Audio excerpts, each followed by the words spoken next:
Free masons کا شمار اب عام یہودیوں سے مختلف زائنسٹ یہودیوں میں ہوتا ہے۔ زائنسٹ یہودی ان کو کہا جاتا ہے جو حد سے زیادہ روٹلیس اور فیشسٹ خیال پرستی کی حامل ہو، جن کو کسی بھی بات کی کوئی پرواہ نہیں، چاہے لاکھوں انسان مار دیے جائیں لیکن ان کا مقصد ہر صورت میں پورا کیا جائے۔ فری میسنز اتنے مضبوط اور طاقتور ہو گئے کہ ملک کے بادشاہ اور حکمران تک ایک ملازم کی حیثیت سے فری میسنری کے نمائندے تھے، جو سارے حکومتی فیصلے فری میسنز کی دی گئی ہدایت کے مطابق دیا کرتے تھے۔ دوسری جگہ دنیا کی نظروں سے دور فری میسنز اپنے آباء و اجداد کے 1000 سال پرانے مذہبی یقین اور اپنے کالے عملات اور رسم و رواج کی پابندی قائم رکھتے تھے، اور یہی شیطانی عملات فری میسنز کی ممبرشپ کے مختلف لیولز کی بنیاد بن گئے، جن کو ڈگریز کا نام دیا گیا۔ فری میسنز کے مقاصد برٹش آئلز کی حکومت سے بڑھ کر اور کہیں آگے تھے۔ آنے والے وقتوں میں فری میسنز نے اپنی سازش اور چال بازی کے ذریعے یورپ اور امریکہ کی تاریخ کے بڑے بڑے حادثات اور انقلاب انجام دیے، لیکن اپنی رازداری کی مہارت کی وجہ سے آج تک تاریخ کی عام کتابوں میں ان کا نام کہیں پہ بھی موجود نہیں۔ مشہور فرینچ ریولوشن اور امریکہ کی آزادی کی تحریک ان واقعات میں سہر فہرست ہیں۔ فری میسنز نے اپنے گلوبل ڈومینیشن کی شروعات اسی جگہ سے کی جہاں سے صدیوں پہلے ان کے آباء و اجداد فرار ہو کر آئے تھے۔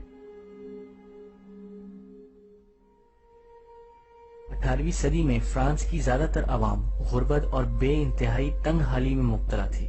اسی جگہ فرانس کے شاہی خاندان شاہی آسائشوں سے بھرپور عیش و آرام کی زندگی گزار رہے تھے۔ فری میسنز نے فرانس کے ماحول اور عوام کے بڑھتے ہوئے غصے کا فائدہ اٹھایا۔ اس زمانے کے اخبارات جیسے میڈیا اور باقی انفارمیشن سسٹمز پہ پوری طرح سے کنٹرول کر عوام کے نقطہ نظر کو اپنے انٹرسٹ کے مطابق بدل دیا۔ ان کے ملک کے سیاستدانوں کو فائنینشیل اور ہر قسم کا سپورٹ دے کر اپنی آئیڈیالوجی کا ریپرزینٹیٹو بنا لیا۔ ملک میں فری میسونک لاجز کھول کر اس میں بڑے جنرلوں اور عہدیداروں کو دعوت دی اور ان کو اپنی زائنسٹ سوچ کا حامی بنا لیا۔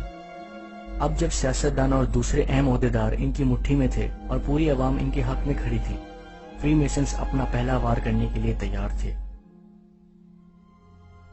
عوام کا پہاڑ جتنا غصہ فرینچ شاہی خاندان پر ٹوٹ پڑا اور 1793 میں عوام سے بھرے کھلے میدان میں کنگ لوئی XVI کا سر کاٹ دیا گیا۔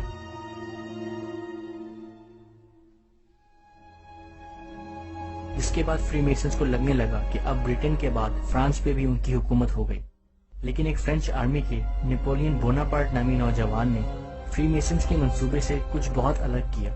اس نے فری میسنز کی آئیڈیالوجی پہ عمل کرنے کے بجائے اپنے آپ کو فرانس کا نیا ایمپرر ڈکلیئر کر دیا۔ نیپولین ایک عرصے تک فری میسنز کے لیے ایک بڑا مسئلہ رہا، لیکن فری میسنز کی طاقت نے ایک دن نیپولین کو بھی اپنے راستے سے ہٹا دیا۔ 1815 میں ڈچ اور فرینچ آرمی نے بیلجیم میں نیپولین کی آرمی کو شکست دینے کے بعد نیپولین کو گرفتار کر لیا اور فرانس پہ بھی اب فری میسنز کا اختیار قائم ہو گیا۔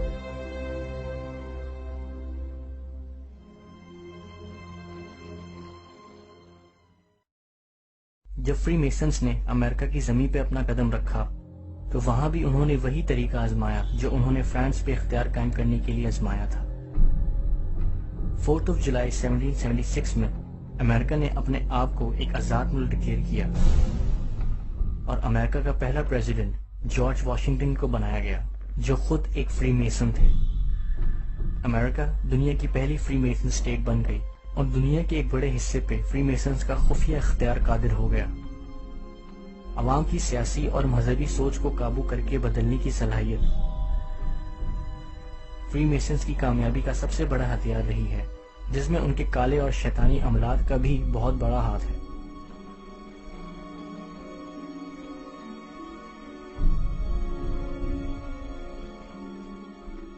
فری میسنز کا دنیا کو اپنے کنٹرول میں کرنے کے لیے ایک اہم حکمت عملی دنیا کی دولت اور اکانومی کو اپنے کنٹرول میں کرنا تھا۔ پوری دنیا میں اکانومی سونے اور چاندی کی بنیاد پر چلتی تھی۔ ہزاروں سال سے ہر ملک یا ہر اسٹیٹ کی کرنسی سونے اور چاندی کے سکے ہوا کرتے تھے۔ فری میسنز نے اس کو اپنے بس میں کرنے کے لیے بینکنگ کا نظام دنیا میں انٹروڈیوس کروایا، جس کے ساتھ سود اور ربا یورپ میں عام ہو گیا۔ انٹرسٹ بیسڈ لونز کے بعد انہوں نے پیپر کرنسی کو انٹروڈیوس کروایا، جس میں سونے کے سکے بینک میں رکھوا کر اس کی جگہ کاغذ کا نوٹ چھاپ کر دے دیا جاتا تھا۔ یورپ کے لوگوں کو پیپر کرنسی ایک سہولت کے طور پر نظر آئی۔ لوگ سونا بینک میں رکھوا کر اس کی جگہ نوٹ لے لیا کرتے تھے اور پھر انہی نوٹوں سے ایک دوسرے سے تجارت کر لیا کرتے تھے۔ جب یہ سلسلہ عام ہو گیا اور لوگ سونے کو چھوڑ کر پیپر کرنسی کے عادی ہو گئے تو وہاں فری میسن بینکرز نے اپنی مرضی سے بنا ورتھ اور ویلیو کے نوٹ چھاپنا شروع کر دیے اور دوسری جگہ اصل ڈالر یعنی سونے پہ قبضہ کرنا شروع کر دیا۔ جب یہ سب بڑے پیمانے پہ ہونے لگا تو 1912 میں ان سب چھوٹے فری میسن بینکرز نے مل کر ایک بڑا عالمی بینک بنایا جس کو دنیا دا فیڈرل ریزرو بینک کے نام سے جانتی ہے۔ ان ساری باتوں کا ثبوت کوئی بھی شخص امریکن کرنسی کے $1 بل پہ دیکھ سکتا ہے۔ ظاہری طور پر امریکہ کی تاریخ کا ایجپٹ سے دور دور تک کوئی واسطہ نہیں، پھر بھی ایک ایجپشن پیرامڈ اور اس کے اوپر فری میسنز کے مسیحا کا نشان دا آل سینگ آئی اس نوٹ پر موجود ہے۔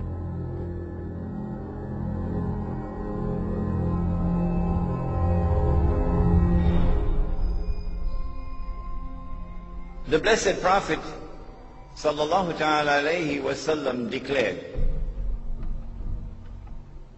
every prophet warned his people about the Antichrist, about Dajjal, the false Messiah. And the prophet Noah warned his people. But I say to you something that none have said before me. The Antichrist sees with one eye, his left eye. He's blind in the right eye. It looks like a bulging grape. But your Lord is not one-eyed. دنیا کے ایک بڑے حصے پہ free masons کا خفیہ اختیار ہو گیا۔ اب یہ اپنے اصل اور بڑے مقاصد کی طرف قدم اٹھانے کے لیے پوری طرح سے تیار تھے، وہ مقاصد جن کو فری میسنز نے دا نیو ورلڈ آرڈر کا نام دیا ہے۔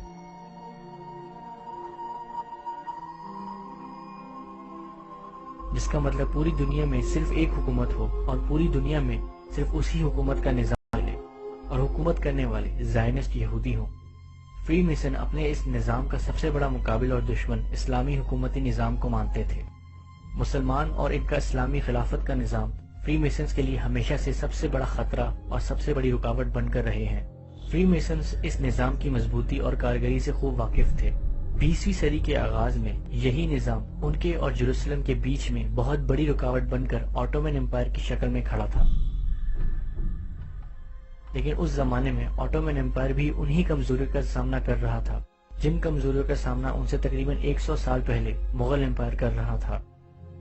حکمرانوں کی اسلام کی طرف لاپرواہی اور عیش و آرام کی زندگی کا شوق، اور دوسری جگہ امپائر کے الگ الگ حصوں میں بغاوتیں اور جھوٹے انقلاب اور بھٹکی ہوئی قوم کا بڑھتا غصہ، وہ سب چیزیں جس کا فری میسنز پوری طرح سے فائدہ اٹھا سکتے تھے۔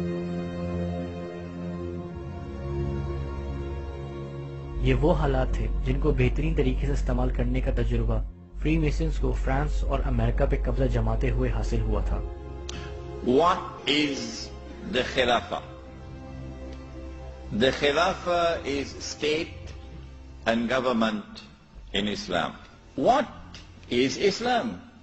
The definition of Islam is submission to Allah. What is submission to Allah? Submission to Allah is submission to Allah as Al-Malik. In some translations in English you find Malik as king. No. We don't want that translation tonight. We're dealing with political terminology here tonight. And so Al-Malik is the sovereign. Now that's a word you'll understand. Sovereign. Lahul Mulk, sovereignty belongs to him. To submit to Allah is to submit to Allah as Al-Akbar. Al-Akbar is the one who has supreme authority. And so the Khilafah is a state and government which submits to Allah's authority as supreme. Islam is to submit to Allah as Al-Hakam. Al-Hakam is the lawgiver, who not only gives the law, but his law is the supreme law. And when he makes something haram, it must be enforced as haram. And when he makes something halal, it must be enforced as halal.